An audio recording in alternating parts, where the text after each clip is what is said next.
Sebelum kita fokus kepada tema utama, mari kita telaah terlebih dahulu apa sih itu negara. Negara adalah suatu entitas politik yang memiliki kedaulatan, wilayah, dan penduduk yang terorganisir, serta memiliki kemampuan untuk mengatur dirinya sendiri dan berinteraksi dengan negara-negara lain. Negara memiliki beberapa unsur penting, yaitu wilayah, penduduk, kedaulatan, pemerintahan, dan hukum. Pada kesempatan kali ini, saya akan menjelaskan hukum dasar tertinggi suatu negara atau bisa disebut dengan konstitusi. Lebih tepatnya, menganalisis konstitusi dan mekanisme perubahan konstitusi. Konstitusi atau undang-undang dasar adalah hukum dasar tertinggi suatu negara. Pembatasan kekuasaan. Tujuan utama adalah membatasi kekuasaan pemerintah agar tidak otoriter dan menjamin hak dasar warga negara, sering diwujudkan melalui mekanisme checks and balance seperti trias politika. Supremasi konstitusi. Konstitusi berkedudukan paling tinggi dalam hierarki hukum. Semua hukum di bawahnya harus sesuai dengannya. Wadah dan isi.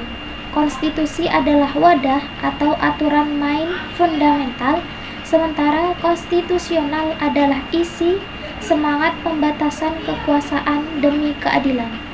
Sifat dinamis konstitusi harus mampu merespons dinamika sosial dan perkembangan zaman atau the living constitution. Mekanisme perubahan konstitusi. Perubahan konstitusi adalah keniscayaan karena dinamika masyarakat dibagi menjadi dua kategori utama. Satu, perubahan formal atau amandemen dilakukan secara sengaja dan mengakui prosedur resmi yang diatur dalam konstitusi itu sendiri. Misalnya, melalui sidang badan legislatif dengan quorum. Tujuannya adalah menjaga legalitas dan stabilitas. Contohnya, prosedur amandemen Undang-Undang 1945 melalui sidang MPR. Perubahan nonformal atau konferensi terjadi tanpa melalui prosedur tertulis resmi, meliputi konvensi atau kebiasaan. Praktik ketatanegaraan yang berulang dan diterima sebagai norma tak tertulis. Perubahan interpretasi, perubahan makna konstitusi melalui putusan lembaga peradilan atau konstitusi atau palu hakim.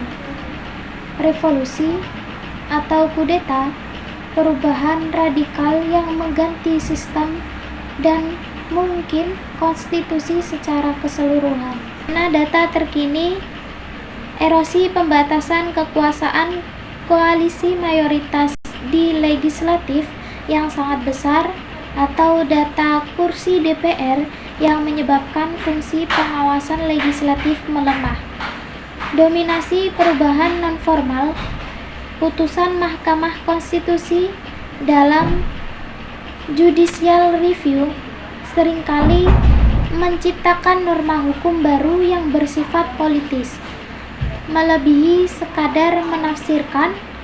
Dinamika amandemen formal.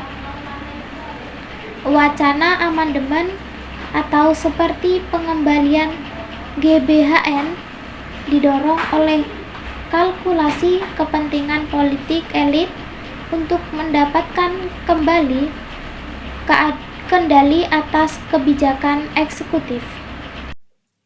Apa pandangan pribadi Anda sebagai mahasiswa tentang analisis konstitusi dan mekanisme perubahan konstitusi? Menurut saya, konstitusi atau Undang-Undang Dasar 1945 sebagai hukum tertinggi yang esensial untuk membatasi kekuasaan dan menjamin hak warga negara. Mahasiswa mengakui bahwa perubahan konstitusi adalah keniscayaan yang harus terjadi seiring perkembangan zaman. Namun, mereka bersikap kritis dan waspada. Sebagai agen kontrol sosial, mahasiswa menekankan perlunya pengawasan ketat terhadap mekanisme perubahan konstitusi untuk mencegah penyalahgunaan kekuasaan oleh elit politik, memastikan bahwa setiap perubahan hanya bertujuan untuk memperkuat demokrasi dan kesejahteraan rakyat sesuai dengan prinsip-prinsip negara hukum. Dari analisis data fenomena tersebut, rekomendasi solusi penguatan konstitusi adalah yakni pelemahan checks and balance. Yang pertama, penguatan legislatif atau DPR, memperkuat independensi DPR dari eksekutif, terutama melalui reformasi internal partai politik agar anggota dewan dapat berfungsi sebagai pengawas yang efektif, bukan sekedar perpanjangan tangan koalisi. Yudisialisasi politik atau perubahan non-formal. Yang kedua, reformasi integritas yudikatif atau Mahkamah Konstitusi, pengetatan dan penegasan kode etik hakim konstitusi, dan prosedur judicial review. Perlu adanya mekanisme checks and balance internal dan eksternal yang lebih ketat terhadap putusan Mahkamah Konstitusi yang berdampak politik masif. Mekanisme perubahan konstitusi formal. Yang ketiga, peningkatan partisipasi publik dalam amandemen.